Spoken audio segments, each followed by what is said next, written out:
చెరిపేసిందమ్మా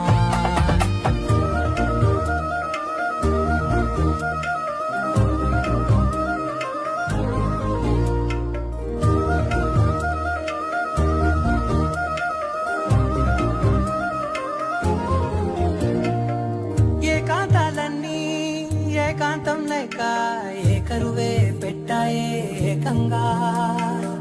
సంతోషాలన్నీ సెలవన్నది లేక మనతోనే కొలువయ్యే మొత్తంగా స్వాగతాలు లేని ఒంట్లో ఉండలేక